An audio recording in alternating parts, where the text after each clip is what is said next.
जी जनाब, अस्सलाम वालेकुम। कैसे हैं आप लोग? ठीक ठाक हो? खुश हो? चलो, कल हम लोगों ने चैप्टर नंबर 1 को वाइंड अप किया था। और चैप्टर 1 जब हम लोगों ने ख़त्म किया तो उसमें आपको एक प्रैक्टिकल एग्जांपल दिखानी है रिगार्डिंग के गवर्नमेंट अपने डाटा को कैसे इस्तेमाल करती है।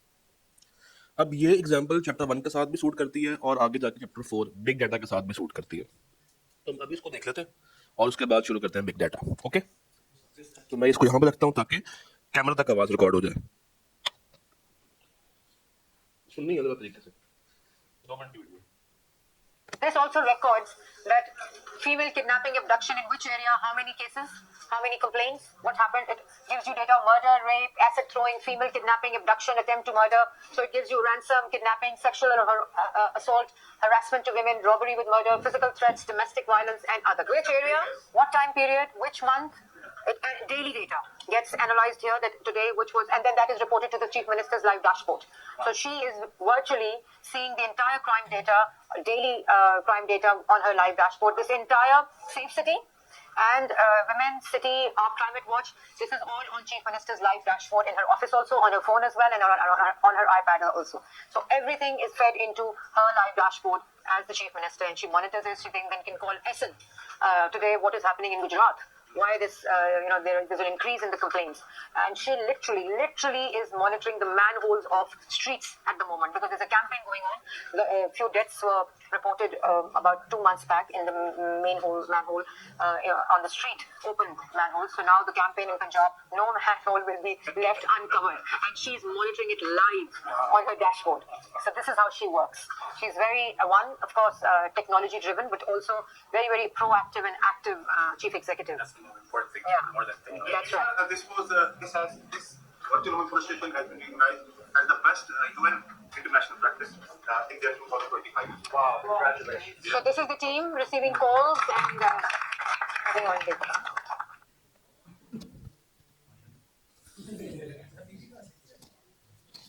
डैशबोर्ड से। अच्छा, तो बेसिकली ये वीडियो दिखाने का मकसद कोई फन पर्पस नहीं था। It was just to highlight कि गवर्नमेंट इस तरीके से अपने डैशबोर्ड्स को क्रिएट करती है, ठीक है। और ना सिर्फ गवर्नमेंट बल्कि डिफरेंट इदारे जो हैं वो इस तरीके से अपने सिस्टम को लेके चलते हैं ताकि वो चीज़ों को टाइमली बेसिस पे क्या कर सकें, असेस कर सकें, मॉनिटर कर सकें और उसके मुताबिक कंट्रोल्ड एक्शंस ले सकें। जो मैंने ये 5-6 लफ्ज़ बोले हैं, 2 मिनट में से यही बात की थी, मगर काफ़ी ज़्यादा खींच के। ऐसे आप लोग करते हैं पेपर में, एक ही चीज़ को आप लोग बार बार लिखते चले जाते हैं और पेपर का सत्यानाश फेर देते हैं। अच्छा जी, big data. Big data chapter 1 was all about data, ठीक है। हम लोगों ने डाटा को एक लो स्केल पे समझ लिया था कि डाटा है क्या, डाटा की टाइप्स क्या हैं, डाटा की कैटेगरीज क्या हैं, डाटा को हम कैसे कैसे हासिल कर सकते हैं। Chapter 4 is all about big data और ये मोर और लेस वही बात करता है जो कि चैप्टर नंबर 1 करता है। शुरू करते हैं। बिग डाटा में वर्ड बिग क्या है? बड़ा, लार्ज, ह्यूज। तो बेसिकली हम ऐसे डाटा की बात कर रहे हैं जो कि क्वांटम में काफी ज्यादा है, जो कि क्वांटम में काफी एनॉर्मस है, क्वांटम में काफी ज्यादा ह्यूज है। कोई एग्जांपल आपके जहन में आती हो? कोई एग्जांपल जो कि आपके जहन में आती हो रिगार्डिंग बिग डाटा? यूट्यूब पे पड़ी हुई videos, very good. Web series, ठीक है। नेटफ्लिक्स पे, फेसबुक के ऊपर पड़ा हुआ तमाम कंटेंट क्या है? Big data. मर्दमशुमारी का डाटा बिग डाटा, ठीक है। वेबसाइट्स पे पड़ी हुई तमाम इंफॉर्मेशन क्या है? Big data. कुछ थोड़ा बहुत इसमें एक आधी मिसाल इन्हीं की रिपीट कर दो। सोशल मीडिया के ऊपर लगी हुई तमाम रील्स वहां पे काउंट हो जाती हैं। तो बिग डाटा बेसिकली क्या है? एक ऐसा डाटा जो कि मैसिव वॉल्यूम पे मुश्तमिल हो। मैसिव वॉल्यूम पे क्या हो? मुश्तमिल हो। आगे बढ़े। Of structured and unstructured data, यानी कि इसमें सिर्फ स्ट्रक्चर्ड डाटा नहीं होगा बल्कि साथ ही साथ अनस्ट्रक्चर्ड डाटा भी आ रहा होगा और ये जनरेट हो रहा है एट अ हाई वेलोसिटी। और कहां से आ रहा है? From multiple sources, diversity. इसमें आपको क्या मिल जाती है? डाइवर्सिटी मिल जाती है। अब अगर मैं आपको ये वीज के बारे में बताऊं कितने वीज है? 5। पहला कौन सा? उसके बाद उसके बाद उसके बाद और उसके बाद। तो यही 5 V's मिलकर इसकी डेफिनेशन को भी कंस्ट्रक्ट करते हैं। हमें काम करते हैं, हम रिवर्स काम करेंगे। पहले इन 5 V's को समझ लेते हैं और उसके बाद इस पे वापस आएंगे। सर पहला V क्या है? Volume. What is volume? Units, amount, size. तो बिग डाटा का साइज इतना सा होगा, इतना सा होगा, कितना सा होगा? Huge volume. अच्छा, ये कॉलेज जो डाटा मेंटेन कर रहा है, ये स्मॉल डाटा का बिग डाटा है? बिग डाटा है। तो बिग डाटा में जो सबसे पहला फीचर है वो ये है कि इसका वॉल्यूम काफी ज्यादा है, और इसी के साथ एक नुकसान भी क्रिएट करता है कि इतने बड़े डाटा को हमने स्टोर कहां पे करना है, उसको हमने मैनेज कैसे करना है। तो पहला वी क्या है? Volume. Massive amount of data generated continuously. ये लगातार जनरेट हो रहा है, रुकने का नाम नहीं ले रहा। और लगातार से क्या मुराद है कि इसकी वेलोसिटी काफी ज्यादा हाई, इसकी वेलोसिटी काफी ज्यादा हाई। ये कंटिन्यूअस जनरेशन में है। हर दिन, हर वक्त, हर सेकंड कोई ना कोई डाटा जनरेट हो रहा है। जैसे हम लोग हर सेकंड बोलते हैं, लिखते हैं, समझते हैं, सीखते हैं, वैसे ही हर वक्त कोई ना कोई ट्रांजैक्शन, कोई ना कोई एक्टिविटी एग्जिस्ट हो रही है। Then we have variety. ये डाटा स्ट्रक्चर्ड भी है, सेमी स्ट्रक्चर्ड भी है और अनस्ट्रक्चर्ड भी है। अब आपको ये बताने की जरूरत है कि स्ट्रक्चर्ड क्या है, सेमी क्या और अनस्ट्रक्चर्ड क्या है? नहीं, तो इसके ऊपर हम दोबारा से एक्सप्लेनेशन में नहीं जाएंगे, चैप्टर 1 में कर दिया। Then we have veracity. ये आपके लिए एक नया वर्ड है। वेरासिटी क्या होती है? Veracity, accuracy, veracity, trustworthy, true, correct, सच्चाई। एक और पूछते हैं, वेरासिटी, ट्रुथ। सर जी वेरासिटी क्या है? वेरासिटी इज बेसिकली जो डाटा आप हासिल कर रहे हैं वो डाटा एक्यूरेट है, रिलायबल है, और क्या उस पर ट्रस्ट किया जा सकता है या नहीं। भाई जितना ज्यादा डाटा होगा उतने ही वेरासिटी के चांसेस हाई होंगे कि लो होंगे? हाई होंगे, क्योंकि आपके पास जो डाटा होगा वो इतना ज्यादा एक्यूरेट नहीं है, ट्रस्टवर्दी नहीं है। तो आपको ये डाटा पहले क्या करना पड़ेगा? क्लीन करना पड़ेगा। डाटा क्या करना पड़ेगा? क्लीन करना पड़ेगा। चैप्टर नंबर 3 में पढ़ेंगे आज। Then we have value. ये वैल्यू क्या? What is value? Goal. Value potential to create insights. Value usefulness. भाई बिग डाटा अगर आपके पास है या कोई भी डाटा अगर आपके पास है, it should give you some kind of value. आपको कोई ना कोई फायदा तो दे।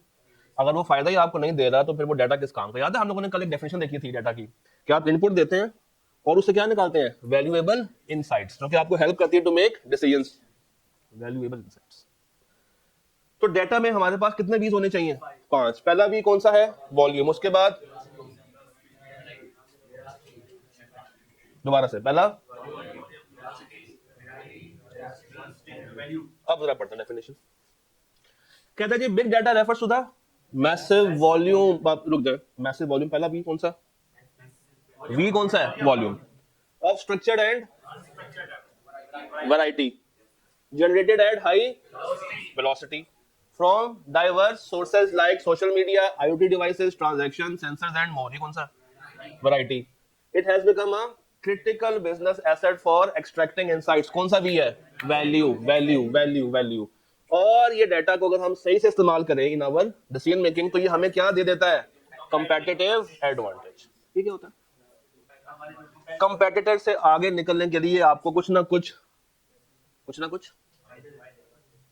कुछ ऐसा करना चाहिए ताकि आप उसको बीट कर सकें। वेलोसिटी कहां से आया? डाइवर्स सोर्सेस, मुख्तलिफ सोर्सेस से डाटा आ रहा है। तो इसमें स्ट्रक्चर्ड भी होगा, अनस्ट्रक्चर्ड भी होगा, सब कुछ होगा। और ये डाटा, जो डाटा आपको यहां से मिलता है वो ट्रस्टवर्दी है? नहीं। जो डाटा आपको यहां से मिल रहा है वो ट्रस्टवर्दी है? सेंसर्स का डाटा ट्रस्टवर्दी है, सोशल मीडिया का डाटा ट्रस्टवर्दी नहीं है। वेरासिटी। तो कुछ डाटा ठीक होगा, कुछ को आपको ठीक करना पड़ेगा, कुछ एक्यूरेट होगा, कुछ को एक्यूरेसी में डालना पड़ेगा। कैसे? Through data cleaning, through data cleaning. Done. चलो next is sources of big data. अब कल वाली बातें याद है? कल हम लोगों ने क्या कहा था कि सोर्सेज कहां से हैं? इंटरनल सोर्स है, एक्सटर्नल सोर्स है। ये कौन सी सोर्स है? सोशल मीडिया मेरी इंटरनल है कि एक्सटर्नल है? एक्सटर्नल सोर्स है। IoT इंटरनल सोर्स है। ट्रांजैक्शनल डाटा इंटरनल सोर्स है, मेरे पास चल के मेरा कस्टमर आ रहा है। और जो डाटा मेरी ही मशीन निकाल के दे रही है मुझे, इंटरनल जनरेटेड डाटा। तो ये डाटा प्राइमरी भी हो सकता है, सेकेंडरी भी हो सकता है, इंटरनल भी हो सकता है और एक्सटर्नल भी हो सकता है। ओके, कोई प्रॉब्लम? सर पहली चीज क्या है? Social media. जरा पढ़े, पहला क्या है? Social media. डाटा कहां कहां से आता है? पोस्ट से। आप फेसबुक पे गए, आपने एक पोस्ट की, वो भी क्या है? डाटा। उस पोस्ट पे कितने लाइक्स पड़े, वो भी क्या है? डाटा। कितने दफा उसको शेयर किया, वो भी क्या है? कितने कमेंट्स आए, वो भी क्या है? तो हर चीज क्या है? डाटा। ऐसे साइंस कहती है ना कि हर चीज एटम से बनी है, तो ऐसे हम कहते हैं कि हर चीज क्या है? Data. A consumer goods company monitors hashtags and reviews to track customer sentiment। याद है कल हम लोगों ने फीडबैक देखा था, क्या वो एक कस्टमर का था, दो कस्टमर का था, 10, 100, 50 का था? नहीं, काफी ज्यादा कस्टमर्स का था। तो that was a big day. Next is IoT, internet of things. ये क्या होता है? What is IoT? इंटरनेट के थ्रू डिवाइसेस आपस में जुड़ी होती हैं। इंटरनेट के थ्रू डिवाइसेस आपस में क्या होती हैं? जुड़ी होती हैं। एक वीडियो दिखाता हूँ, आप लोगों ने पहले भी देखी होगी वैसे तो।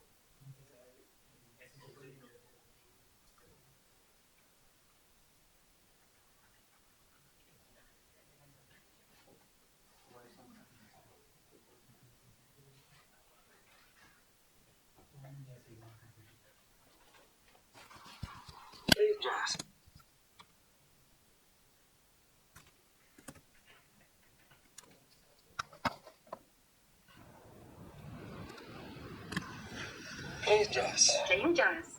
Smoothie. Making smoothies. Calendar. No meetings today. Remember, dentist at 9:30. Fire off. Fire off. Open door. Door open. ये क्या है? ये क्या है? IoT। एक नेट से आपका पूरा घर कनेक्टेड है। एक नेट से आपका पूरा घर क्या है? कनेक्टेड है, जुड़ा हुआ है। आप उसको जस्ट ऑर्डर प्लेस कर रहे हैं और वो आपके लिए सारे काम खुद से करती चली जा रही है। याद है? ओके, इसका फायदा हो गया, नुकसान देख लेते हैं। And we're gonna do one more. Fire. Open door. Wrong voice command. Open door. Wrong voice command. Open. Open door. Repeat that. Open door. I didn't understand that. Hey, open door. Play on the floor. Get over the door. Open the door. Wrong voice command. Error. Area. With a rock. इसके बाद क्या थी? चाबी। इसका मतलब है कि physical control आज भी कुछ हद तक बेहतर है। आगे देखते हैं। Open door.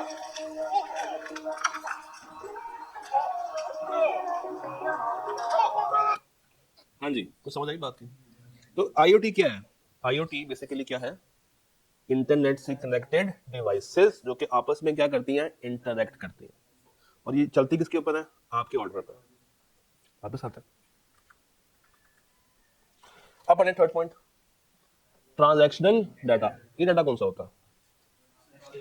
ये वो डाटा है जो कि नॉर्मली आप डेली बेस पे जनरेट करते हैं। आप किसी भी स्टोर में जाएं, खरीदारी करें, तो वो हर दिन हजारों कस्टमर्स को डील करते हैं। और किस कस्टमर ने क्या लिया, क्या नहीं लिया, किस चीज की डिमांड है, नहीं है, कौन सी इन्वेंट्री मेरी अपडेट होने वाली है, कौन सी नहीं होने वाली, ये सब कुछ वो कैसे ट्रैक रखते हैं? Through POS। POS बोले तो पॉइंट ऑफ सेल डिवाइसेस। आप जाते हैं, आप अपना QR कोड स्कैन करते हैं और वो आइटम को सेल बुक कर देता है। जब वो आइटम को सेल बुक करता है तो बैक एंड के ऊपर एक एंट्री पास होती है कि ये चीज इन्वेंट्री में से कम कर दो। फिर ये तो एक्टिविटी 1 डे की होगी, ये बल्कि 1 आवर की होगी। पूरे दिन में इस तरह की आइटम्स बहुत दफा बिक रही होंगी, फिर पूरे महीने में बहुत दफा बिक रही होंगी। तो हर मंथ के एंड पे इन्वेंट्री वेयर हाउस मैनेजमेंट और जो ओनर है वो मिलकर देखते हैं, सेल्स वाले मिलकर देखते हैं कि यार हमें नेक्स्ट टाइम के लिए किस चीज को लेकर आना और किस चीज को माइनस करना है ताकि हमारे पास पड़ा हुआ स्टॉक ओवर वैल्यूड ना हो। तो IoT डिवाइसेस हो गई, POS हो गया, और फोर्थ क्या है? Machine generated data. ये जो पीछे कैमरा लगा हुआ है, क्या ये एक मशीन है? क्या ये डाटा रिकॉर्ड कर रही है?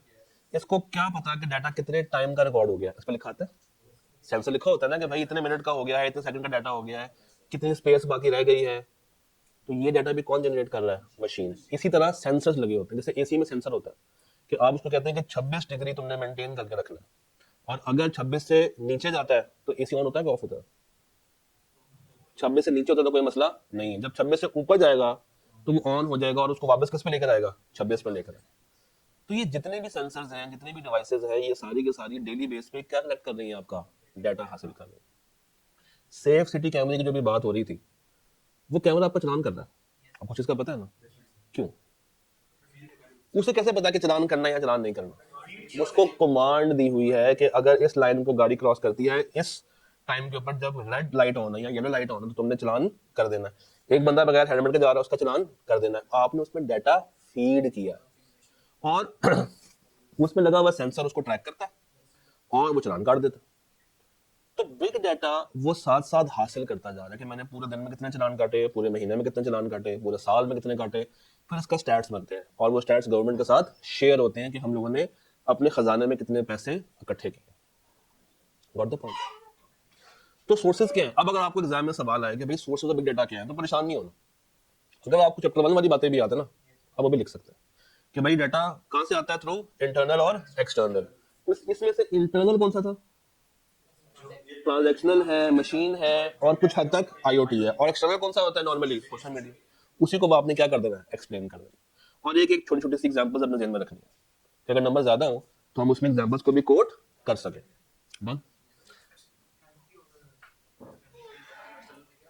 प्राइमरी और देखो, प्राइमरी सेकेंडरी एक अलग कैटेगरी है, इंटरनल एक्सटर्नल एक अलग कैटेगरी है। एक डाटा दो जगह में फॉल कर सकता है कि वो प्राइमरी भी है और वो इंटरनल भी है। इसमें डिफरेंशिएशन नहीं है।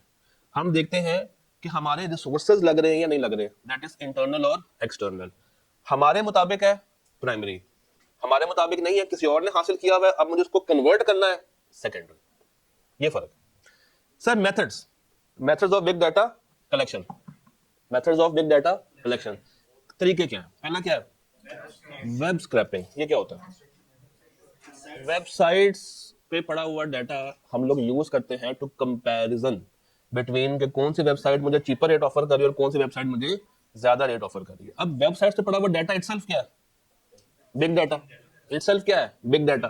तो एक ऐसी वेबसाइट हो जो कि मुझे 2-3 जगह से डाटा पकड़ के ला के दे और मैं उसको सिर्फ क्या कर रहा हूँ, साइड बाय साइड कंपेयर करके देख रहा हूँ कि मुझे कहां पे एडवांटेज ज्यादा है और कहां पे एडवांटेज कम है।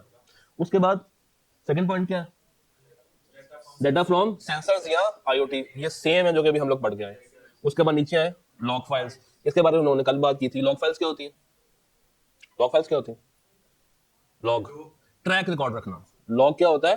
ट्रैक रिकॉर्ड रखना, हिस्ट्री को रिकॉर्ड रखना कि आप, जैसे आपके मोबाइल्स में होता है कि आपने कब कॉल की, किसको कॉल की, कितने बजे कॉल की, क्यों कॉल की, कॉल अटेंड हुई या नहीं हुई, कितने टाइम पीरियड की वो कॉल थी। ये सारा का सारा ट्रैक रिकॉर्ड मेंटेन होता है। मगर क्या एक बंदे का? नहीं। आपके केस में तो सिर्फ you are the only one ना, मगर जो मोबाइल कंपनीज है उनके केस में तो ये हजारों लाखों लोगों का data on the very same day क्या हो रहा होता है? कलेक्ट हो रहा होता है। इसको हम लोग क्या कहेंगे? Log files. उसके बाद क्या? Surveys and user generated data. आप लोग मार्केट में जाए, लोगों को पंफलेट देने कहेंगे इसको फिल करके दो।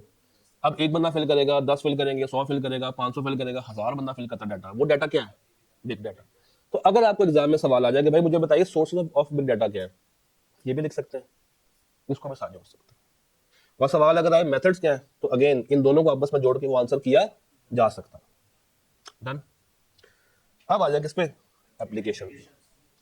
ये डाटा डिफरेंट इंडस्ट्रीज में इस्तेमाल होता है, different. Can be used in healthcare, can be used in retail and can be used in financial services. इसको पढ़ने से पहले एक और चीज देख कर आते हैं, वेदर फोरकास्ट। अब मैंने क्या किया, मैंने कुछ इंडस्ट्रीज यहां पे रखी है समझने के लिए। पहली इंडस्ट्री कौन सी है? वेदर। वेदर इंडस्ट्री जो आपको फोरकास्ट देती है। अब जरा पढ़िएगा, a sudden storm, I am not even prepared. ये भाई साहब तैयार थे, कहीं जाने वाले थे, अचानक से क्या हो गई है? बारिश आ गई है और ये प्रिपेयर नहीं थे। ये इसके लिए क्या है? चैलेंज। इसका सॉल्यूशन क्या है? Is to design a system which predicts the weather condition accurately. Big data is used in designing such a system. कैसे? क्या फर्स्ट टाइम बारिश हुई है? नहीं। इसका मतलब है कि इसका कोई ना कोई ट्रैक रिकॉर्ड होना चाहिए कि पिछले साल कब कब बारिश हुई थी, उससे लास्ट ईयर, उससे लास्ट ईयर, उससे लास्ट ईयर। तो ये जो वेदर फोरकास्टिंग होती है कि वो हवाएं दाखिल हो गई हैं, ये हवाएं जा रही हैं, वो वाले बादल आ गए, ये वाले बादल जा रही है, कैसे पता चलता है? पता कैसे चलता है? ये डाटा कलेक्ट होता है। कलेक्ट कौन करता है? Point of sale, social media, satellite सब लगे हुए क्या? सेंसर्स। उन्होंने डाटा पकड़ लिया, कलेक्ट कर लिया, उसके बाद ये डाटा यूज होता है for the weather forecast industry, और उसकी बेस पे वो क्या करते हैं, प्रिडिक्ट करते हैं कि मंगल का वो क्या होगा मौसम, बुध का, जुमेरात का, जुम्मा, हफ्ता और इतवार का।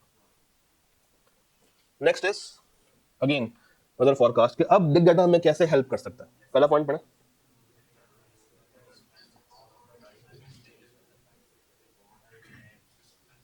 बिग डाटा अगर होगा तो we will get to know कि भाई हवाएं कहाँ से आ रही हैं, बारिश कहाँ पे हो रही है, मौसम में सर्दी कितनी है, गर्मी कितनी है, ह्यूमिडिटी कितनी है। ये सब कुछ क्या तुक्केबाजी है? नहीं, it is collection of data. आगे पढ़े, all these devices is then analyzed to produce accurate predictions of the probable rains or natural calamity। ये हम उस डाटा की मदद से क्या कर रहे हैं, प्रिडिक्शंस बना रहे हैं। और उसके बाद क्या होता है, एक वेदर रिपोर्ट जनरेट की जाती है जो कि न्यूज में चलाई जाती है कि भाई आज का मौसम ऐसा होगा, आज जो है वो वहां पे बारिश है, यहाँ पे बारिश है, वहां पे मौसम कैसा रहेगा, यहाँ पे मौसम कैसा रहेगा। It is working on what, big data. It is working on, एक और करते हैं, ठीक है, लिखा हुआ media and entertainment. Big data widely use होता है कहाँ पे, मीडिया में और एंटरटेनमेंट इंडस्ट्री में, ठीक है। वो पहले साथ यूज्ड फॉर टारगेटेड एडवर्टाइजमेंट। कैसे बोला भाई, बिग डाटा आपको एडवाइस करता है कि इस बंदे को ये वाला प्रोडक्ट दिखाओ, ये बाय कर लेगा। ये काम कर रहे होते हैं, इसके पीछे क्या एल्गोरिदम्स काम कर रहे होते हैं कि यार इसकी रिसेंट सर्च ये है, इसको अगर ये वाली चीज दिखाओगे कंटिन्यूअसली तो ये तंग आगे बाय कर लेगा। इसी तरह कस्टमर सेंटिमेंट एनालिसिस, उसके बाद रिकमेंडेशन इंजन्स कि आपको कौन सी चीज पसंद है, उसी को देखते हुए आपको यूट्यूब, नेटफ्लिक्स या जो भी इस तरह की चीजें हैं वो आपको उसी जॉनर के, उसी कैटेगरी के जो है वो वीडियोस को प्रेडिक्ट करवाता है कि भाई ये देख लो, ये देख लो, ये देख लो। And then we have insight to customer churn. What is customer churn? Customer churn कहते हैं कस्टमर रिटेन हो रहा है या नहीं, कस्टमर छोड़ के तो नहीं जा रहा, कस्टमर आपका हैप्पी है या नहीं। ये हमें कहां से पता चलेगा? Through sentiment. और ये देख के भी अगर मेरा कस्टमर मेरे से खुश नहीं है तो मेरा उस इदारे को ये सोचना है कि क्या उसने कस्टमर का बिहेवियरल पैटर्न ठीक से एनालाइज किया या नहीं किया, और उसमें हम कैसे उसकी मजीद हेल्प कर सकते हैं, कैसे हम उस कस्टमर को वापस लेके आ सकते हैं। उसके बाद क्या है, हेल्थ केयर। पहला मेडिकल रिसर्च। कैसे बना? आपके पास अच्छा खासा डाटा पिछले पेशेंट्स का होगा कि नॉर्मली किस महीनों में कौन कौन सी बीमारियां जन्म लेती हैं, उसका इलाज कैसे कैसे किया जाता है, कैसे उसके इलाज में हम लोग मजीद इंप्रूवमेंट लेके आ सकते हैं। पर्सनलाइज्ड भाई एक इंसान का डाटा, भाई एक इंसान काफी टाइम से बीमार पड़ा हुआ, बचपन से वो पैदा हुआ, 10 साल 20 साल 30 साल 40 साल, 40 साल डाटा क्या कोई स्मॉल डाटा है? नहीं, ये भी अच्छा खासा क्या है, एक बिग डाटा। और उसके ट्रैक रिकॉर्ड को देखते हुए हम ये जज कर सकते हैं कि आज उसको क्या बीमारी है, पहले उसको क्या बीमारियां हुआ करती थी, उसकी बीमारी किस स्टेज पे खड़ी है, उसको कौन सी दवाई देनी है, उसको किस हालत में रखना है, कैसे रखना है। देन हॉस्पिटल्स उस डाटा को यूज करके अपनी कॉस्ट को भी कम कर सकते हैं कि हम लोगों ने कहाँ कहाँ पे ज्यादा खर्चा किया जो हमें नहीं करना चाहिए था। एंड देन ओवरऑल पॉपुलेशन की हेल्थ को भी डिटरमिन किया जा सकता है अगर हम सारे हॉस्पिटल्स का डाटा इकट्ठा करके देखें। देन पहला पॉइंट, कौन सी डेस्टिनेशन से ज्यादा पैसा आ रहा है, कौन सी डेस्टिनेशन ऐसी है जिसकी टिकट सस्ती हो तो लोग वहां पे जाना पसंद करते हैं, किसका वीजा ओपन है, किसका वीजा बंद, कहाँ पे कॉस्ट ज्यादा है, कहाँ पे कॉस्ट कम, कहाँ पे कस्टमर जाना पसंद करता है, किस मौसम में उसकी कितनी परचेजिंग पावर है। भाई ये सब कुछ देखने के बाद ही इदारे जो है वो आपको पैकेजेस अनाउंस करके देते हैं। ये तुक्केबाजी नहीं होती, लोगों को पता होता है कि यहाँ पे मेरी सेल आएगी है, ये सिर्फ और सिर्फ किस पर्पस के लिए है, मार्केटिंग पर्पस के लिए, कि लोगों ने जाना जुना तो है नहीं, बट हम अपना इनाम मनाने के भाई हमने तो आपको जाने का मौका दिया था, आप लोगों ने उसके ऊपर कोई रद्द ज़ाहिर नहीं किया। Then market research. Market research से आया हुआ डाटा इंटरनल या एक्सटर्नल? एक्सटर्नल। अगर मैं उसको अपने पॉइंट ऑफ व्यू से ले रहा हूँ, प्राइमरी है कि सेकेंडरी है? प्राइमरी है। किसी का डाटा ले रहा हूँ, सेकेंडरी। अब समझ आई? देन उसके बाद कि हम फर्दर कहाँ पे अपनी इन्वेस्टमेंट कर सकते हैं। अब अगर किताब ही सब कुछ नहीं है और आपने सब कुछ याद भी नहीं करना, जस्ट आपको मैंने कुछ एग्जांपल्स दी हैं ताकि आप इस चीज को जरा आराम से समझ सके। अब जरा पढ़िएगा इन तीनों बातों। हेल्थ केयर क्या है? Early disease detection. उसके बाद रिटेल में क्या है? इन्वेंट्री ऑप्टिमाइजेशन, सेल्स कितनी है, इन्वेंट्री कौन सी मेंटेन करनी है, और तीसरा क्या है, फाइनेंशियल सर्विसेज, किसको लोन देना है, किसको लोन नहीं देना, किसकी क्रेडिट रेटिंग क्या है, किसकी अच्छी है, किसकी बुरी है, बैंक ने कहाँ पे इन्वेस्टमेंट करना है, कितना रिटर्न लेना है, कौन सा बैंक ज्यादा दे रहा है रिटर्न, कौन सा कम दे रहा है, ये सब चीजें हम लोगों ने कंपेयर करनी है। अच्छा, कंपेयर कैसे करेंगे? Through web scraper. डन। अच्छा, एक पॉइंट रह गया था गवर्नमेंट का। अभी जो आप लोगों ने वीडियो देखी है, अब देखें प्रेडिक्टिव पॉलिसी। उस डेटा को देखते हुए मैं फ्यूचर को प्रेडिक्ट कर सकता हूँ। टैकलिंग अनएम्प्लॉयमेंट, कितने लोग उस मुल्क में बेरोजगार हैं और कैसे उनकी मदद की जा सकती है, कितने लोग गुर्बत की लाइन से नीचे हैं, गवर्नमेंट को लंगर खाने ओपन करने चाहिए या नहीं करने चाहिए, सब्सिडी देनी चाहिए या नहीं देनी चाहिए, and then improving social and economical policies. तो गवर्नमेंट हो गई, ट्रैवल साइड हो गई, हेल्थ साइड हो गई, रिटेल साइड हो गई, जितने भी सेक्टर्स हैं वो सारे के सारे मोहताज किसके हैं? बिग डाटा के।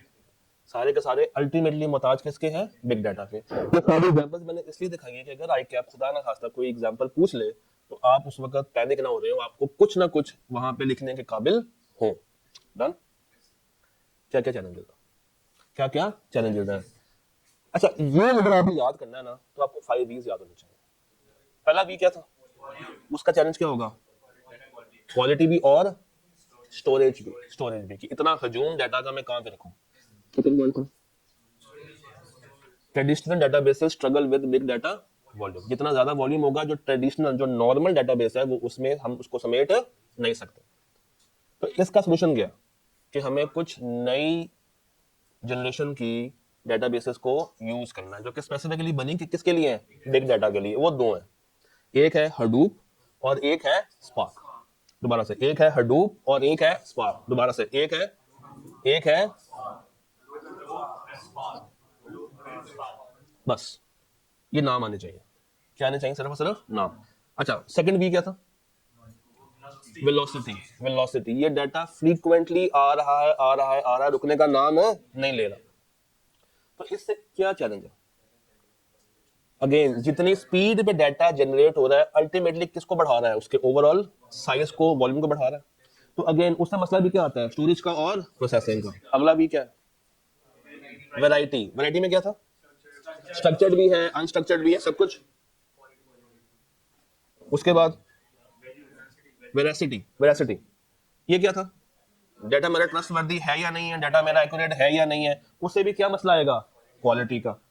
Then privacy and security. जितना बड़ा डाटा हो उसकी प्राइवेसी को मेंटेन करना उतना ज्यादा मुश्किल है।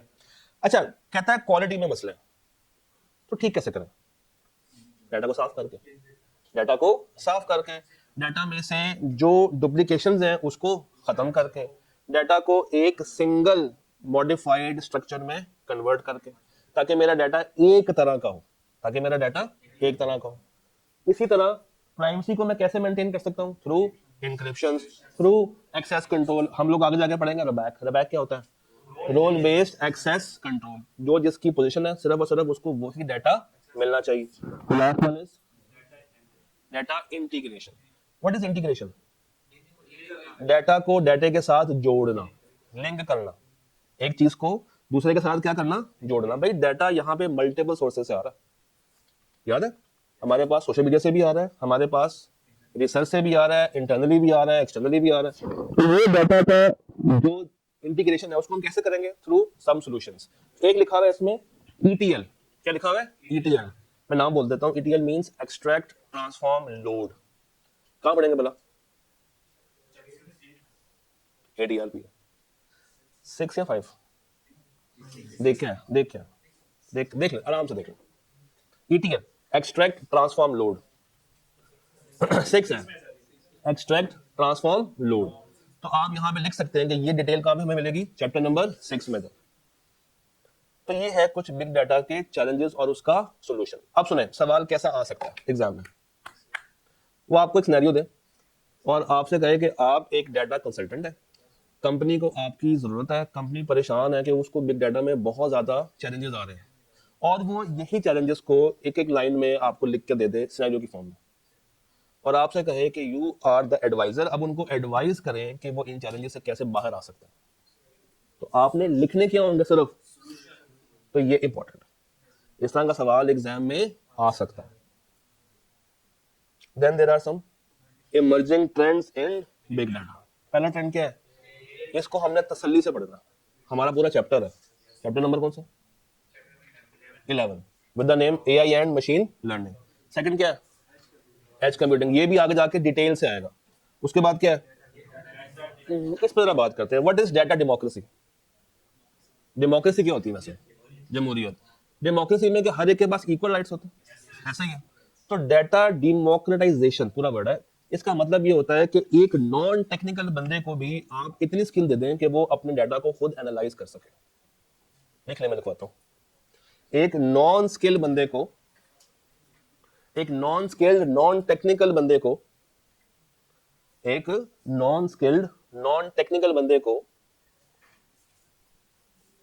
एक नॉन स्किल्ड नॉन टेक्निकल बंदे को इतनी नॉलेज दे दें कि वो अपने डाटा को विदाउट एनी सपोर्ट एनालाइज कर सकता. विदाउट एनी सपोर्ट उसको एनालाइज कर सकता. विदाउट एनी सपोर्ट उसको क्या कर सकता है? एनालाइज कर सकता. हाँ जी, बिग डाटा. एग्जाम्पल लिखिएगा पावर बीआई. ये एक टूल है जो कि इस काम के लिए इस्तेमाल होता है. एग्जाम्पल क्या है इसकी? Power BI. Power BI, POWER B और आई. पावर बीआई ये लिखा. Power BI. इसके लिए आपको नॉर्मल आईटी की डिटेल नॉलेज रिक्वायर्ड नहीं. अच्छा, फोर्थ क्या है? Real time. हमें ये डाटा रियल टाइम पे चाहिए. भाई कॉलेज एडमिशन कर रहा है. ये डाटा उसको किस सेशन के लिए चाहिए होगा? इसी के लिए चाहिए ना, जिसके लिए वो क्या कर रहा है? एडमिशन कर रहा है. ये डाटा अगर हम 4 साल बाद यूज करना चाहें, कोई फायदा देगा? नहीं. तो उसका यूज क्या करना है? Real time. और द लास्ट इज, ये वो चैप्टर 1 वाली बात है. ट्रांसपेरेंट रखना है, एक्यूरेट रखना है, इंटेग्रिटी वाला होना चाहिए. डन. अच्छा, डेटा डेमोक्रेटाइजेशन से आपको ये 5 फीचर्स मिलते हैं. पहला क्या है? Better decision making. उसके बाद क्या है? आप अपने आप को एम्पावर कर लेते हैं कि आप एम्प्लॉइज को समझ सकें, उनको भी क्या कर सके, उनके काम को असेस कर सके. Increase data investment. अगेन ये याद नहीं करनी, जस्ट आपको दिखा रहा हूं, इसका नाम छुप गया. ये है इंप्रूव कस्टमर इनसाइट्स और ये है extra ordinary profitability. In short मैं ये कहना चाह रहा हूं कि जब आप कहां पे खड़े होते हैं? डेटा डेमोक्रेसी में खड़े होते हैं, तो आप सारा का सारा काम खुद कर रहे होते हैं. आपकी रिलायंस कम हो जाती है. जब आप लोगों पे डिपेंडेंट नहीं है, जब आप लोगों पे डिपेंडेंट नहीं है, वो अच्छी बात है कि बुरी बात? क्यों? आप खुद से कर रहे हैं, कोई आपको कमांड आके नहीं दे रहा. सारी की सारी जजमेंट किसकी है? आपकी अपनी है, जिससे प्रॉफिटेबिलिटी और increasing improved customer service. Done. उसके बाद क्या है? Big data technology. अब अगेन ये है, ये क्या? ये क्या? हडूप. हडूप का लोगो है ये. हडूप का जो लोगो है डेटाबेस का, वो ये लोगो. ये किस काम पर यूज होती है? फॉर फेसबुक एंड, यानी कि जो सोशल मीडिया की साइट्स हैं वो डाटा अपना कहां पे रखती हैं? Through Hadoop. और जो ये है अपाचे स्पार्क, ये किस काम में आती है? For machine learning. उसके बाद क्या है? No SQL database. ये कौन सी होती है? जो अनस्ट्रक्चर्ड एंड सेमी स्ट्रक्चर्ड को अपने अंदर स्टोर करती है. क्योंकि स्ट्रक्चर्ड किस में जाती है? उसकी डेटाबेस का नाम क्या है? एसक्यूएल. उसकी एसक्यूएल और इसकी क्या है? No SQL.